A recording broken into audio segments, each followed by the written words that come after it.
यदि अनजान में धोखे में कितना भी बड़ा पाप हो गया है, भागवत जी उसे सबको समाप्त कर देगी। शर्त यह है कि गलती को दोबारा से न दोहराएं, दोबारा से गलती ना करें। कसम खाएं अब खाई सो खाई, आगे के लिए राम दुआई। भगवान बड़े भुलक्कड़ हैं, बड़े दयालु हैं, कृपा कर देंगे। लिखा है ये मानवा पाप कृतस्तु सर्वदा सदा दुराचार रता विमार गगा क्रोधाग्नि दग्धा कुटिलांश कामिना सप्ताह यज्ञेन कलौ पुनन्ति थे। जो लोग सदा तरह तरह के पाप किए, दुराचार में फंसे रहे, गलत रास्ते पर भटक गए, क्रोधी कुटिल कामी, भागवत ने ऐसे भी अपराधियों का तारण किया। तो भागवत तो वो एक दिव्य सिद्धांत है, इस अमृत को चखने के बाद व्यक्ति अजर और अमर हो जाता है। इसलिए पूज्य श्री डोंगरे जी महाराज कहा करते थे कि कोई एक दिन में, उस जमाने की बात कर रहे हैं 90 के दशक की, वो कहते हैं कि यदि एक दिन में कोई 1 लाख रुपया भी कमाता है, 1 लाख रुपए की कमाई छोड़कर यदि वो भागवत की कथा सुन लेता है तो उसको बहुत बड़ा प्रॉफिट है, उसे हानि कुछ भी नहीं। इसमें अपना भी कल्याण है और पुरखों के लिए भी आनंद है, दोनों ही बातें। आप यहाँ तक आए हैं, आपका घर छूटा है, काम धाम छूटा है, बहुत दुकान छोड़ करके आए हैं, लेकिन घाटा बिल्कुल भी नहीं है। तो आने वाला समय बताएगा कि गया जी में जितने दिन रात्रि आप निकाल के जा रहे हैं, इसका कितना बड़ा फल है। पद्म पुराण में लिखा है यदि कोई तीर्थ में 1 रात भी रुक के आ जाता है, उसे सतयुग के 12 वर्ष के बराबर उन्हें फल प्राप्त हो जाता है। सतयुग में 12 साल तीर्थ में रुककर जितना फल मिलता था, कलयुग में 1 रात्रि तीर्थ में रुक करके उतने फल की प्राप्ति हो जाती है। मैं तो बराबर बराबर कहता हूं, यदि तीर्थ में जा रहे हो तो 1 रात्रि का समय लेके जाइए। अभी मैं सालासर गया, घंटे भर का काम था बस, लेकिन मैं पूरी रात रुक करके ही जोधपुर निकला। मैंने कहा मुझे भी तो जोधपुर में ही रात को सोना ही है और क्या करना है। यदि सालासर में रुक जाऊंगा तो सतयुग के 12 वर्ष के बराबर तीर्थ में रुकने का फल प्राप्त हो जाएगा। मैं अपने ही लिए नहीं, मैं सबके लिए कह रहा हूं। इसलिए भाग दे चूहा भाग बिल्ली आई, ऐसा नहीं।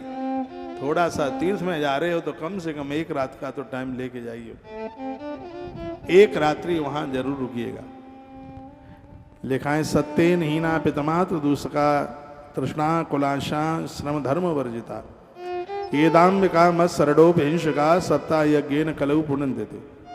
जो सत्य से अलग हो गया, माता पिता की निंदा करने वाला, तृष्णा के मारे व्याकुल, आश्रम धर्म से रहित, दम्भी पाखंडी, दूसरों की उन्नति को देखकर कुड़ने वाला, ऐसा अपराधी भी श्रीमद् भागवत की कथा से मुक्त हो जाता है। उसका भी उद्धार, उसका भी आत्मकल्याण हो जाता है।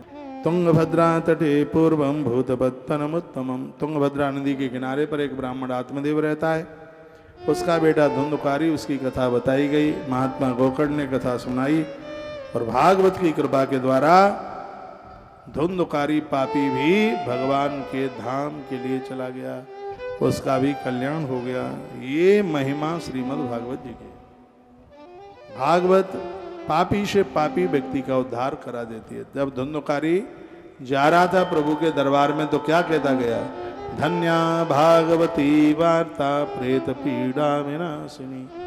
धन्य है वो भागवत जिसने आज मेरी प्रेत पीड़ा को समाप्त कर दिया। एक बात मैं आपको कहूँगा, जिनकी भी पोथियां बैठी हैं, उस पुण्य की महिमा का वर्णन करने में जीव सकुचा जाए, इतनी बड़ी महिमा है। क्या लिखा, धन्या भागवती वार्ता प्रेत पीड़ा विनाशिनी। ये भागवत इतनी धन्य है, प्रेत पीड़ा, पितृ पीड़ा को, प्रेत दोष को रहने नहीं देती।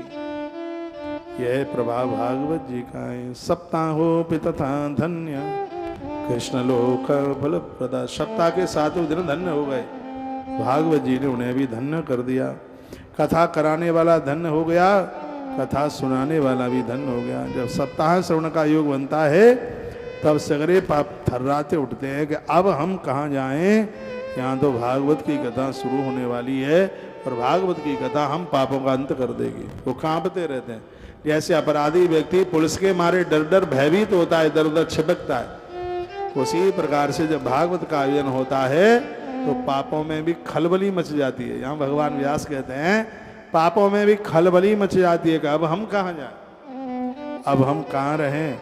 इतनी बड़ी महिमा श्रीमद् भागवत जी की है। एक श्लोक तो बड़ा गजब का है, अस्मिन् वै भारते वर्षे सुरभि देव संसदि कथा श्राविणाम पुंसाम निष्फलम जन्म कीर्तितम। क्या कहा? विद्वानों ने देवताओं की सभा में कहा है कि जो लोग इस भारतवर्ष में श्रीमद् भागवत की कथा नहीं सुनते उनका जन्म वृथा है, बेकार है, कोई मतलब नहीं। भारत की धरती पर जन्म लेकर उन्होंने भागवत की कथा नहीं सुनी। अस्मिन् वै भारते वर्षे सूर्यवि देव संसदि। क्या कहा? उनका तो यहाँ आना ही बिल्कुल बेकार है।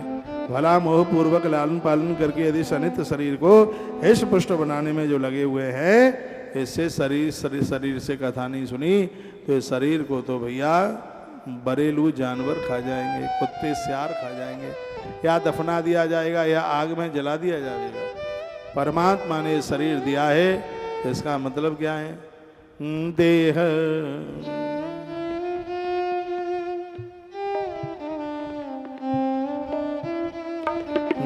देह धरे कर ये फल भाई, देह धरे करे ये फल भाई, भजहि राम सब काम धुराई। देह धरे करे यही फल भाई, देह धरे करे यही फल भाई, भजिए राम सभी काम बिहारी। देह धरे करे यही फल भाई, भजिए राम सब काम बिहारी।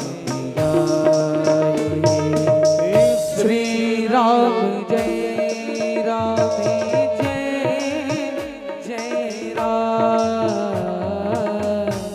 श्री राम जय राम जय जय राम। अवध बिहारी सीताराम, तेरा जय राम जय जय राम।